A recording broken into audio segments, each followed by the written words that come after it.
Yes, welcome back to the LXP Morning Flight. And if you are just joining us, it is a good time because the conversation is switching to something that we are interested in. And as you just watched before we came on, we talked about agriculture. Agriculture is something that we love and is very, very important. It is important to every one of us here in Nigeria and across the world because it talks a lot about what we need to have. Let me let you know that in Nigeria has 70.8 million hectares of agricultural land. And it's, of course, land area with maize, cassava, guinea corn, yam, beans, millet, and a lot of things that we produce. And we are interested in what is happening.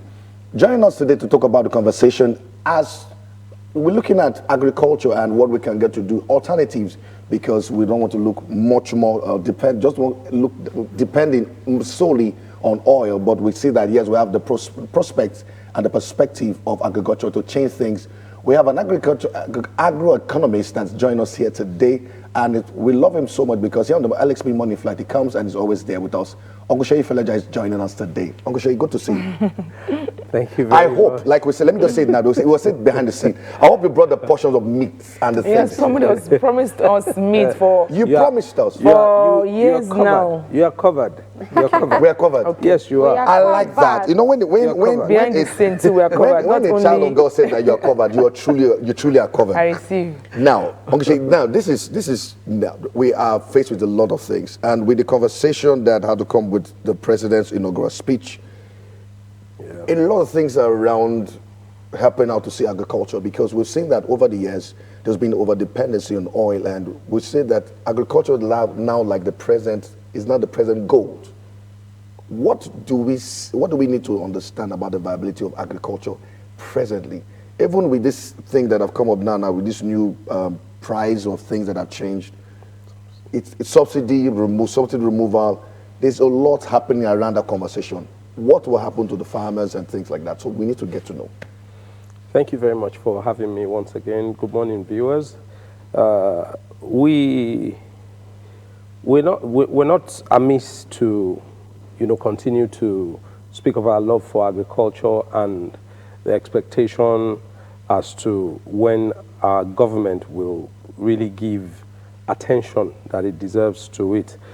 The inaugural speech you mentioned, the president made a statement. He said, we shall remodel our economy to bring about growth and development through job creation, food security, and an end to extreme poverty.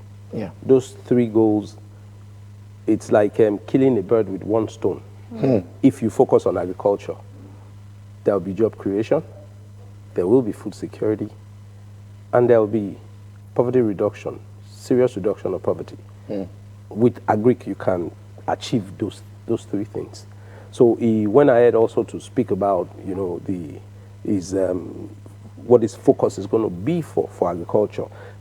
For me, I was expecting that, yes, the subsidy is leaving field, which pretty much is long overdue. Should have left since.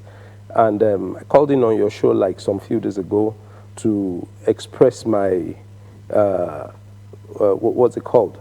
That he himself, that is the president, and the immediate past, hold former President Goodluck Jonathan, they hold him an apology. Yeah, yes, because he made this move in 2012. Yeah. And they were the first to hit the streets to condemn, the move. I hope they have something better to offer now that they are towing that same line themselves. It's long overdue that it should go. My attention, my focus is now, when you go through his statement, when he was talking about agriculture, he mentioned, let me read here verbatim. He said, farmers shall earn more while the average Nigerian pays less. Yeah. As far as I am concerned, that is subsidy. So I expect that in some form or in some way, subsidy should come into that sector.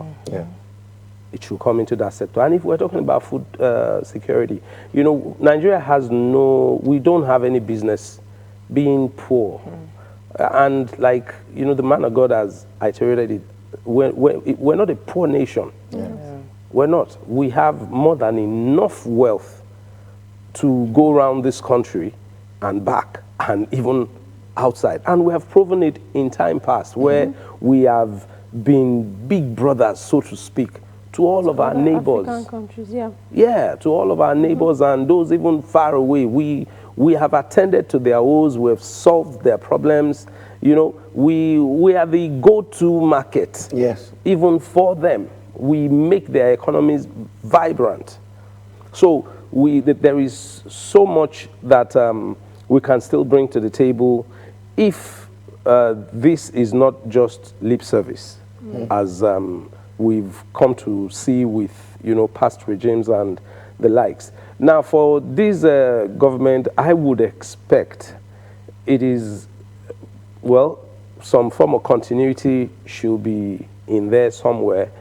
But I have not been impressed with what was done by the last administration. So, yes, because I know that, yes, that's the aspect now. I wanted to find out, the last government, the last administration, what did the agricultural sector benefit?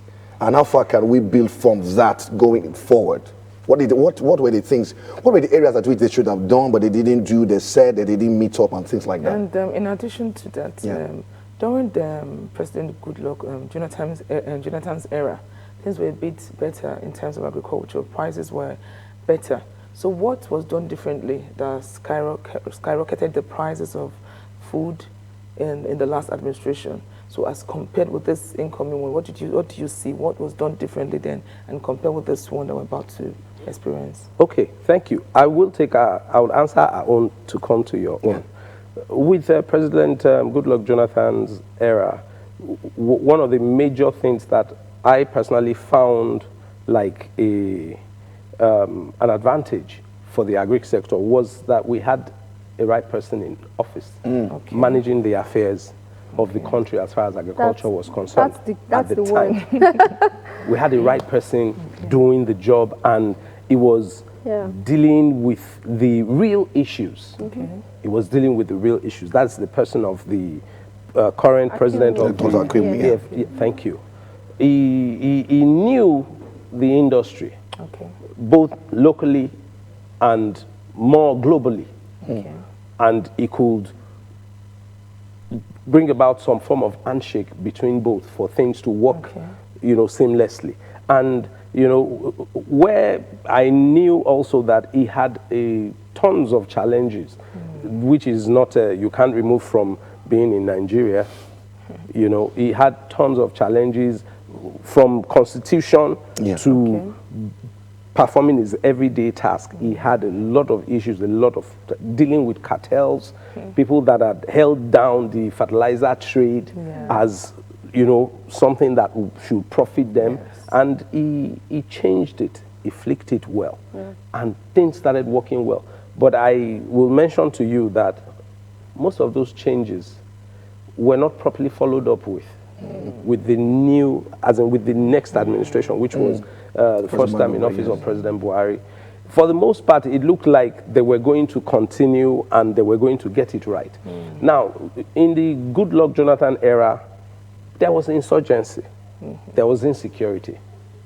So while some will want to say that that was the bane of our agri sector during the Buhari era, that was what set us back as far as agricultural production and productivity was concerned. It existed during the Goodluck Jonathan era. So it was the right person that was in office. When they came into office, President Buhari was not on ground in the first few, maybe a year or two of his tenure. We had the vice president at the top of affairs at the time. And he was following pari passu, as in to make sure that there was continuity between what was achieved by the former regime and his own. And he made some right policy decisions. And things were looking like it was going to go well until we started seeing changes. It was much less involved in running the affairs of the country. We saw that happen, then we started seeing changes with the ministers. In that tenure, I think we had about three ministers of agriculture in that President Buhari's tenure. And, you know, except for when Andrew Ogbe was there and had the support of the vice president, we didn't see anything happen with the other two. Nanono, after COVID, got from the finance ministry a whooping sum of about almost 2 billion for the agricultural sector. And it was meant to go around all of the local governments in Nigeria to do something with agriculture. We don't know what became of it till today. Then the next person came in, and nothing particularly, nothing has happened. There were policies that hurt the sector more than it helped. Yes, policies that were counterproductive. You know, case in point, the poultry sector was largely destabilized after COVID. In fact, before coming into COVID from 2019, we had issues of border closure. Yes. To strengthen the internal architecture, so to speak.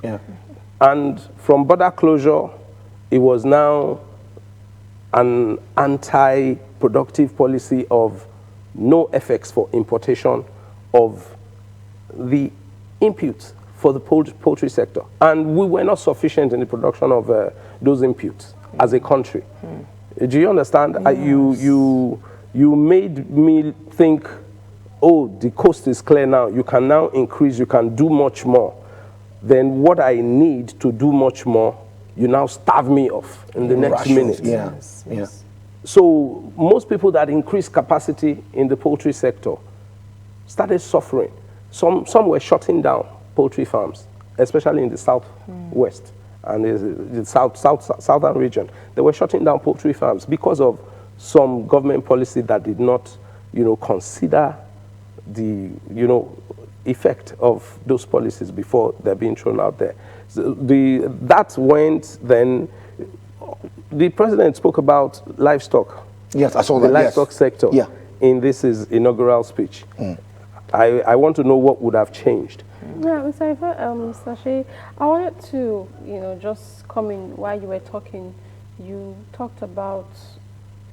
I want you to focus on the husk of, you know, food scarcity that we're experiencing right now. What is there really food scarcity in the country as we speak? Can marketers at this time where it looked like, of course, subsidy has been taken out, people will definitely buy things at higher price. Can we focus on the product that we can get from the West and say, oh, instead of waiting for them to bring it from Kano, why not we, you know, just, you know, capitalize on what is readily available to us here? Would that be able to cushion the effect of price when it comes to, you know, what is going on in the country right now? Is there a possibility around there? And also, just to finally add, can government now begin to look into, you know, food processing? Because this is like a major aspect, and I think, in my opinion, can really help agriculture in Nigeria. Yes, and so in addition to what she said, I realized that we have more private owners in farm business right now. Has it always been like that when we had surplus in food supply, or because we have a lot of privatization in farming, could that also be an addition to increase in price of food items? Okay, we can be very well food sufficient in the South without having to wait for, you know, for supplies from anywhere in the world. In fact, we kind of like hold the largest markets for consumables, especially agricultural products. The numbers are here, the activities are here. So, for example, I have mentioned it here before that the largest cattle markets, the largest fruit markets in sub-Saharan Africa are here in the Southwest. That means everybody from everywhere around us, even neighboring African countries, they bring their products or their produce here. So, can we capitalize on being a production hub too? Of course, yes, emphatically yes. Because we were, before now, we were. Cocoa House in Ibadan was Yeah. not, it didn't just drop from the sky, it was from the proceeds of cocoa. Yeah. So many, there is the palm plantation in Akwoje in Ijebu axis by the late Obafemi Awolowo. There are so many things that we have going for us in the southwest. There is the yam in the east. You know, there is cassava all over, cassava growing belt all over the south. But they have been neglected. And we can focus on them to cushion this effect. Yeah. Right. You asked if private involvement in agriculture is a recent thing, and no, it isn't. 70% of Nigerian population is into agric. In fact, smallholder farmers are the ones that do more in the industry than all of those private establishments that are now coming also to do commercial agriculture. You have smallholders everywhere practicing agric. They usually are not entrepreneurial. That is the challenge in their trade. So we need to work on that. We need to get them to become small. What are smallholders? They're SMEs. And SMEs are required to drive every economy. So if we can focus on the smallholders that are all around us, in the south, even in the north, all across this country, we will be better off. Right. We will be better off. There will be jobs that will be created, and there will be constant food production. And that is what I think this government should be looking at. What to do, what policies to Implement. that will guarantee production. Because agric is, there is a cycle to production. It is a boom and a bust. If you do it this year and it does so well, next year you find a lot of people wanting to do it. That's true. And when a lot of people do it, it means there is going to be supply. More often than not, oversupply. And the price will crash. So you need to be able to encourage those people to come back to do it. He has, the president talked about commodity boards and all, which saw are that, yes. supposed to be the ones to check all of those boom and bust and make sure to, you know, to guarantee price, because it's a price risk that sends people out seasonally. If you don't sell, you can't come back to farm.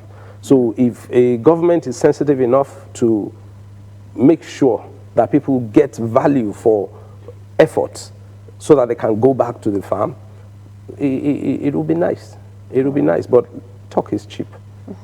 Okay, so while Ogesha is talking, the phone lines are open. It could be a part of the conversation. You want to ask any questions at all, ask the questions, and we'll be doing it, because we know that our country has a lot of potentials. Now, Ogesha, now with all of these things, one thing that Joy was saying, she just took us back to a particular story. Said way back, even in a house presently, you can do the farm, you can plant and get all of this, get everything handy.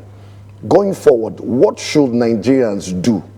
What can we do to, you know, to on our own part? You know, we're saying that, like what Ademanago said, the government does not have all the answers.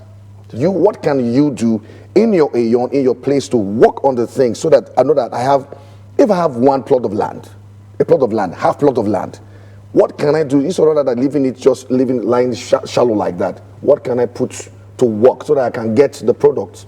It can help me, not just help me, but also sustain also for anything. If I want to get into entrepreneurship too as well. The steps that we must take, the SMEs like you mentioned, are very, very key. If we can get those ideas and this knowledge and idea from the agricultural sector, can there be workshops? Can there be education to help people know what they can do to help out? Because we need to get the money and get things running in our economy. Yes, and so in addition, again, I would like to ask, we know that this subsidy, if care is not taken, it will affect the price of food drastically. Is there anything that can be done that can cushion that effect?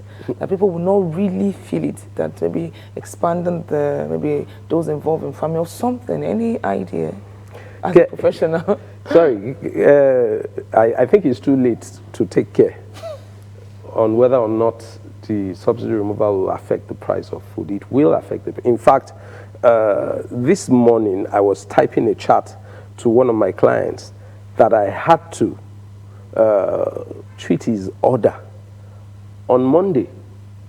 That is May 29th. Yeah.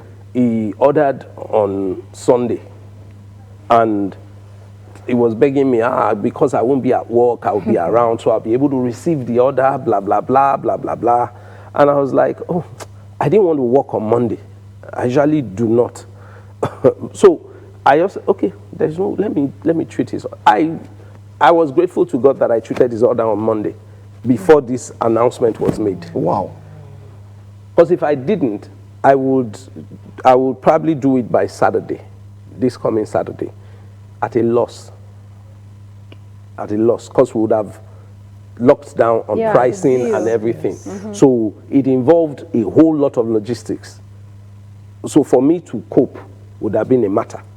Right. It would have been a matter. There is transportation in there. There are so many other services that are in there. I had people to employ casual staff to help me work, to run those orders. I would have been, you know. So it's already affecting us. It's not, it's not about to. It's already affecting us. It is going to affect us further. Can it be cushioned? Cushioned on the medium to long term, yes. Okay. On the short term, the ones that are supposed to cushion it are the ones that made the announcement. They probably would have been a lot more proactive with that, you know, before making that announcement, to make sure that, you know, some things will be in place. You know, I was listening to your show before I came in, where you were talking about minimum wage, for example. Yeah. Minimum wage that could not take you anywhere before now. Is it now that, you know, people that are, even the man that is earning 100,000 naira a month is right now close to extinction. Yes, with this current trend that we have. So the food sector, the food and agricultural sector will be affected by this in no little way, maybe in the short term, to see whether they can get their acts together to make sure that it doesn't become largely detrimental. Already, there is not enough food. I won't call it scarcity. You said it is an hoax. Yeah. It is an hoax. There are things that are responsible for us not having enough food. Production has gone down drastically. They should address it. It should have been addressed even before coming up with all of this. Food is expensive at this point that we are in now. And it is not because we can't produce. Rains are still falling. The sun is shining. You plant, it will grow, it will produce. Yeah. The livestock are still, so we don't have any business being in this position. So what can we do going forward? They should address what the issues are. If insecurity is the issue, and you know, this one, it gets to me. Why? Because we will be lying if we say that we do not know where the issues with the insecurities are coming from. The very ones that are in government are part of the people that are responsible for the insecurity. They are designed, problems designed to get things to go in a certain way. So these scarcities and hardships that we're having with food is designed.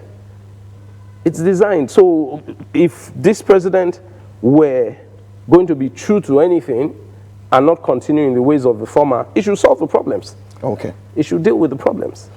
Yeah, with the ones about people having and how they can make use of it. You know, it's not everybody that is agrocentric or pro-agri. It's not everyone that will want to farm. That's true. Yeah. But, you know, if you do want to, there are enough resources all over. There are places where you can join, people that you can reach out to. I'm sure everyone that wants to farm, you have a plot, you have backspace. Yeah. Look at Joy.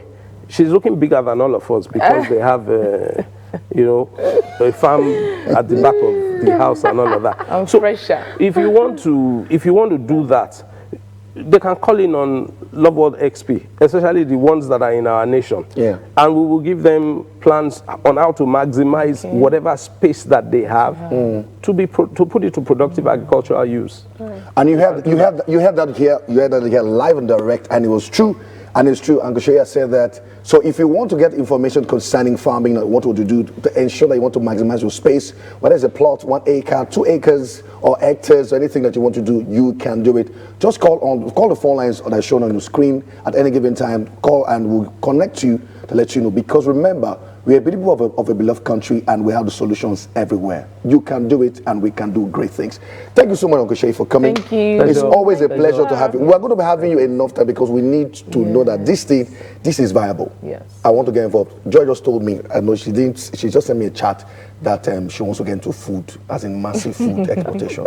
So everything will be working well. She'll be in the right space. Okay, so she'll be in the right place. And that's been our package for today. It's been a blessed day. Thank you so much for being a part of us today.